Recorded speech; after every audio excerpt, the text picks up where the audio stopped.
अस्सलामुअलैकुम, मैं हूं अफशा। आप लोग रियल तेलंगाना पे देख रहे हैं तकनी खबरनामा। तो सबसे पहले अपन सुर्खियां देखेंगे।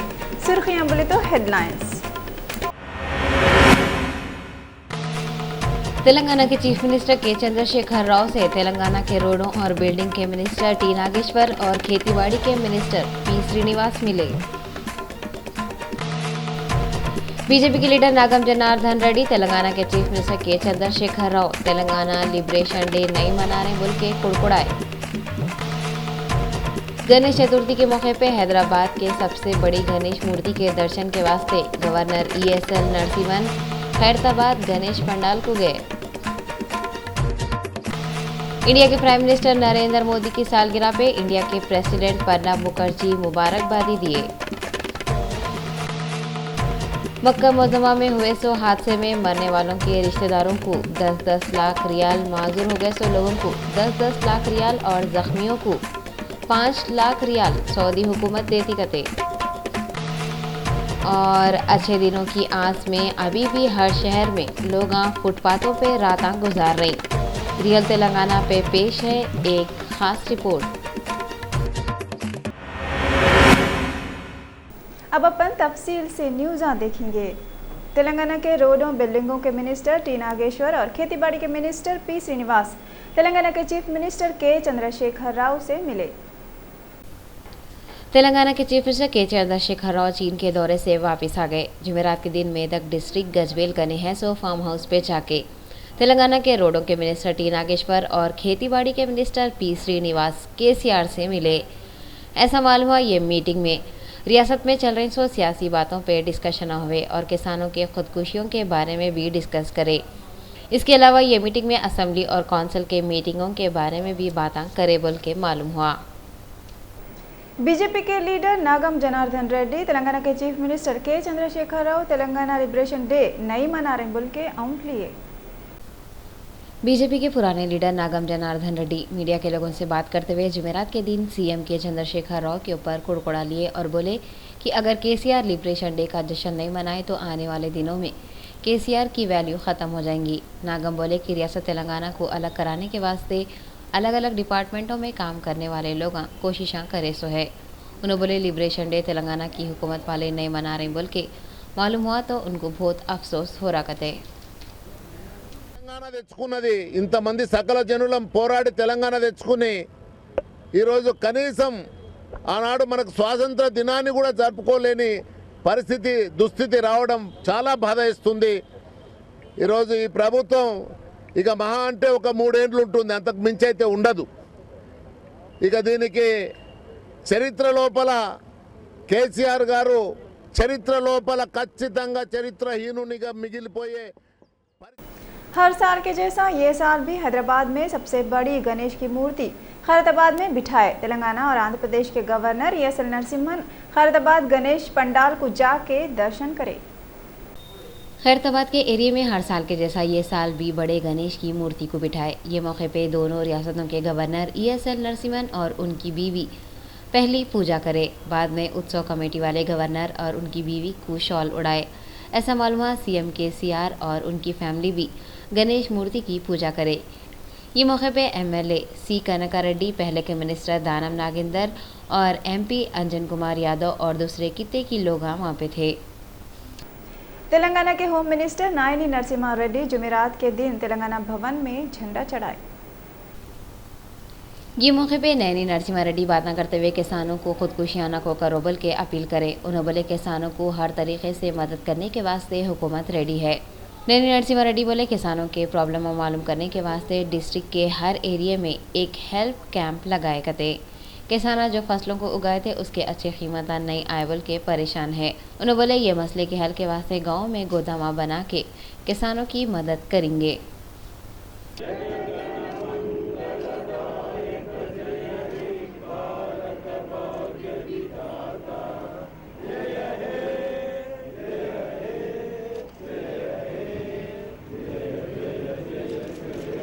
సంతకం చేసి మన నీళ్లు మనకిస్తాం, మన ఉద్యోగాలు మనకిస్తాం, మన నిధులు మనకు ఖర్చు పెడతామని చెప్పినటువంటి సందర్భంలో అది కూడా ఇంప్లిమెంట్ కాలే, 6 సూత్రాల పథకం కాలే, మరి ఎన్టీ రామారావు గారు 6 జీవో తీశారు, అది ఇంప్లిమెంట్ కాలే. దాని పరిణామంగా కేసీఆర్ గారు తెలుగుదేశంకు రాజీనామా చేసి డిప్యూటీ స్పీకర్ ఎమ్మెల్యేకు రాజీనామా చేసి టీఆర్ఎస్ ప్రారంభించడం జరిగింది. इंडिया के प्राइम मिनिस्टर नरेंद्र मोदी की सालगिरह पे इंडिया के प्रेसिडेंट प्रणब मुखर्जी मुबारकबाद दिए। इंडिया के प्राइम मिनिस्टर नरेंद्र मोदी की सालगिरह के मौके पे प्रेसिडेंट प्रणब मुखर्जी उनको मुबारकबाद दिए, नई ख्वाहिशां पेश करे। प्रणब मुखर्जी मुबारकबादी के पैगाम में बोले, मेरी तरफ से अपनी 66वीं सालगिरह पे नई ख्वाहिशां कबूल करो। सऊदी अरब के बादशाह शाह सलमान मक्का में हुए इस हादसे में मरने वालों और जख्मी होने वालों को इतना मुआवजा देते बोले जिसको सुन के दुनिया के लोग हैरत में पड़े हुए हैं। खादिमुल हरमैन शरीफैन की तरफ से मक्का में हुए इस हादसे में शहीद होने वालों और जख्मियों के वास्ते भारी मुआवजे के ऐलान की सारी दुनिया तारीफ कर रही। बहुत सारे जर्नलिस्टां तो ये तक बोल दिए उन्होंने अपने कैरियर में कभी कोई बादशाह या हुकूमत को इतना मुआवजा देते हुए नहीं देखे थे। शाह सलमान की तरफ से ये नई कदम मुतासिर हुए सो खानदानों के वास्ते बहुत बड़ी राहत का सामान है। क्रेन हादसे में मरने वाले लोगों के रिश्तेदारों और माजूर हो गए सो लोगों को सऊदी हुकूमत 10-10 लाख रियाल और ज़ख्मी होने वाले एक एक आदमी को 5-5 लाख रियाल देती कते। 10 लाख रियाल इंडिया के 1 करोड़ 77 लाख रुपये होते। इतना नहीं, हर शहीद के ख़ानदान के 2 जनों को बुलाने का भी ऐलान सऊदी हुकूमत करी। आप लोगों को याद होगा ये वही शाह सलमान है जो अमेरिका के सदर बाराक ओबामा आए जब अजान हुई तो नमाज पढ़ने के वास्ते ओबामा को अकेले छोड़ के चले गए थे। हिंदुस्तान के जुमला 11 लोग ये हादसे में शहीद हुए, 19 लोग जख्मी हुए, 2 जने अभी तक लापता है। सऊदी हुकूमत का बोलना है तामीराती company Saudi bin Laden group मस्जिदुल हराम में हुए सो वाक़े की जिम्मेदार है। हुकूमत बिन लादेन कंपनी को और कोई काम नहीं देने की हिदायत दी। आपको मालूम ही है जुमे की शाम को मक्का मुअज़्ज़मा में दुनिया की सबसे बड़ी मस्जिद के सहन में ज़बरदस्त तूफ़ान और हवाओं के बीच में एक क्रेन मस्जिद की 3री मंजिल की छत को तोड़ के नीचे गिरी थी, जिसके तरफ से 107 लोग जबका जबिच मर गए थे। करीब 250 लोग जख्मी हुए थे। रियासत तेलंगाना की हुकूमत वाले हफ्ते के दिन कैबिनेट मीटिंग रखेंगे कते और कितने की अहम बातें डिस्कस करते कते।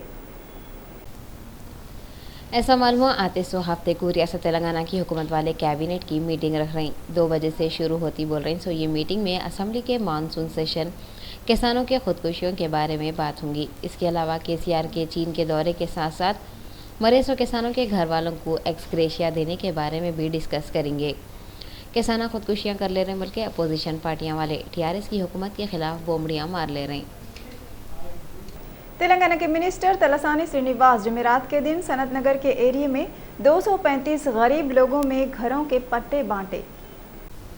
ये मौके पे तलसानी मीडिया वालों से बातें करते हुए बोले कि थोड़े दिन पहले तेलंगाना के सीएम केसीआर जल्दी से जल्दी गरीबों को घरों के पट्टे दियो बोल के ऑर्डर दिए थे। उन्होंने बोले 235 गरीब लोगों में घरों के पट्टे बांटे।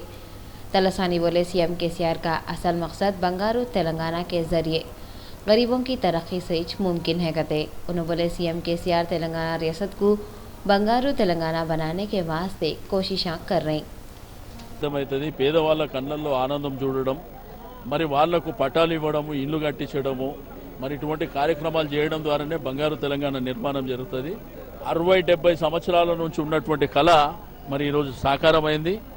మరి భవిష్యత్తులో కూడా వాళ్ళకు మంచి ఇండ్లు నిర్మాణం జరుగుతాయని చెప్పి నేను ఈ సందర్భంగా తెలియజేస్తాను। तेलंगाना के home minister N Narasimha Reddy बोले कि सीबीसीआईडी वाले एसआई वाई रमेश की खुदकुशी की इंक्वायरी करते कते। तेलंगाना के home minister N Narasimha Reddy SI Ramesh की मौत के केस पे बात करने के वास्ते जुमेरात के दिन एक प्रेस कॉन्फ्रेंस करे। एन नरसिम्हा रेड्डी बोले कि एसआई की मौत कैसा हुई मालूम करने के वास्ते सीबीसीआईडी वाले इंक्वायरी करेंगे। ऐसा मालूम हुआ कि एसआई रमेश चारशंबे के दिन खुदकुशी कर लिए, जबकि उनके घर वालों का इल्ज़ाम है कि एसआई का रेत माफिया वाले मर्डर करे। नैनी नरसिम्हा रेड्डी उस्मानिया दवाखाने को जाके एसआई के घर वालों से मिले और हुकूमत की तरफ से पूरी मदद करते बोल के यकीन दिलाए। प्रेस कॉन्फ्रेंस में नैनी नरसिम्हा रेड्डी बोले कि उन्होंने डीजी और सीआईडी वालों को इंक्वायरी का ऑर्डर दे दिए कते। ఆ టైంలో వాళ్ళు ఫైర్ చేశారట పోలీసు మీద, వీళ్ళు ఆత్మరక్షణ కొరకు వీళ్ళు కూడా ఫైర్ చేశారు. దాంట్లో 2 చనిపోయినట్టు సమాచారం. అది దురదృష్టం, మరి ఏం చేస్తాం. కానీ ఇటువంటి సంఘటనలు జరగకుండా ఫ్యూచర్లో కూడా మేము మా ప్రభుత్వం ప్రయత్నం చేస్తుంది. వాళ్ళను కూడా దయచేసి మేము రిక్వెస్ట్ చేస్తున్నాం, మీరు ఏ విధమైన ఆలోచన పెట్టుకోవద్దు. మేము అన్ని మీరు చేసే కార్యక్రమాలన్నీ మేము చేసేదానికి మా ప్రభుత్వం ప్రయత్నం. तेलंगाना टीडीपी के लीडर तेलंगाना लिबरेशन डे के खुशियां मनाए और टीआरएस की हुकूमत से ये दिन सरकारी तौर पे मनाओ बोल के डिमांड करे। टीडीपी के लीडर तेलंगाना लिबरेशन डे मनाए और टीआरएस के लीडरों पे आंट लेते हुए बोले कि वो लोग तेलंगाना तहरीक के जब लिबरेशन डे के ऊपर अलग अलग बातें बोले थे और तेलंगाना अलग होने के बाद पावर में आने के बाद कुछ अलग ही बातें बोल रही। ये लोग टीआरएस की हुकूमत से लिबरेशन डे सरकारी तौर पे मनाओ बोल के डिमांड भी करे। పోరాటాలు చేసి ఏదో మేము తెలంగాణ కోసం పోరాటం చేస్తున్నామని సృష్టించి ఈరోజు రాష్ట్రమంతా అల్లకల్లోలం చేసి ఈ ఉత్సవాన్ని రాష్ట్ర ప్రభుత్వమే నడిపియాలని ఆ రోజు చెప్పిన మాటలు కేసీఆర్ గారు, హరీష్ రావు గారు, కేటీఆర్ గారు, టీఆర్ఎస్ పార్టీ నాయకులు గుర్తించుకోమని కూడా ఈ సందర్భంగా మీకు తెలియజేస్తున్నాం. తన ఫ్యూడల్ స్వభావాల్ని, తన యొక్క పెత్తందారి మనస్తత్వాన్ని तेलंगाना बीजेपी के लीडर तेलंगाना लिबरेशन डे मनाए और सरदार वल्लभ भाई पटेल को खिराज पेश करे। तेलंगाना लिबरेशन डे के मौके पे यूनियन के मिनिस्टर बंडारू दत्तात्रेय सरदार वल्लभ भाई पटेल को खिराज पेश करे और तेलंगाना लिबरेशन डे की खुशियां मनाए। बीजेपी के रियासत के सदर जी किशन रेड्डी और दूसरे लीडर ये प्रोग्राम में हिस्सा लिए। किशन रेड्डी सीएम के चंद्रशेखर राव तेलंगाना लिबरेशन डे नहीं मना रहे बोल के औंट लिए। 1948 సెప్టెంబర్ 17 స్వాతంత్రం వచ్చిన తర్వాత దురదృష్టవశాత్తు ఇక్కడ సెప్టెంబర్ 17 స్వాతంత్ర ఉత్సవాలను మనం జరుపుకోలేకపోయాము. వాళ్ళు చేసినటువంటి త్యాగాలను మన పాఠ్య పుస్తకాల్లో భావితరాలకు తెలియజేయకపోయాము. ఈరోజు ఒకటే ఉదాహరణ, ఏ పిల్లవాడిని అడిగినా, ఏ యువకుడిని అడిగినా మీకు స్వాతంత్రం ఎప్పుడు వచ్చిందంటే ఈరోజు తెలంగాణలోని 10 జిల్లాలలో పిల్లలు दिल्ली में डेंगू वायरस को खत्म करने के वास्ते बकरी के दूध से फायदा पहुंच रहा बोल के बकरी का दूध अब 1000 रुपये लीटर हो गया कते। दिल्ली में अब डेंगू वायरस को ख़त्म करने में बकरी का दूध जादू के जैसा असर दिखा रहा बोल के मालूम हुआ। कभी कभी ऐसा होता कि कौन सी भी मामूली चीज़ की अहमियत अचानक ही सामने आ जाती और फिर उसके फ़ायदे और उसकी कदर और कीमत आसमान को पहुंच जाती। ऐसे कुछ दिल्ली में बकरी के दूध के साथ भी हो रहा, जहाँ पे डेंगू वायरस को ख़त्म करने के वास्ते बकरी का दूध जो पहले 35 लीटर रुपये बिकता था अब 1000 रुपये लीटर बिक रहा करते। ऐसा मालूम हुआ कि दिल्ली और उसके करीब के रियासतों हरियाणा, उत्तर प्रदेश और राजस्थान में डेंगू के वायरस के फैलने से दिन पे दिन डेंगू के केसें सामने आ रही और उसकी तरफ से कितने की लोगों के जाना चले जा रहे। वहाँ पे रहते सो हकीमों के ये ऐलान के बाद कि डेंगू का वायरस का बेहतरीन इलाज बकरी के दूध में है, तो बकरी का दूध अब 1000 रुपये लीटर बिक रहा करते। मक्का मुकर्रमा में क्रेन गिरने की तरफ से हुआ सो भयानक हादसे पे जश्न मनाने वाले बीजेपी लीडर को अरेस्ट कर लिए। इंडिया के प्राइम मिनिस्टर नरेंद्र मोदी 1965 की जंग की गोल्डन जुबली के मौके पे शौर्यांजलि का दौरा करे। नरेंद्र मोदी जुमेरात के दिन नई दिल्ली में 1965 की जंग की गोल्डन जुबली के मौके पे यादगारी नुमाइश शौर्यांजलि का दौरा करे। ये यादगारी नुमाइश राजपथ लाइन पे लगी हुई है। नरेंद्र मोदी जुमेरात के दिन गणेश चतुर्थी के मौके पे लोगों को मुबारकबाद दिए। उन्होंने अपने मुबारकबादी के पैगाम में बोले, भगवान गणेश हम सबों को खुशी और खुशहाली दे।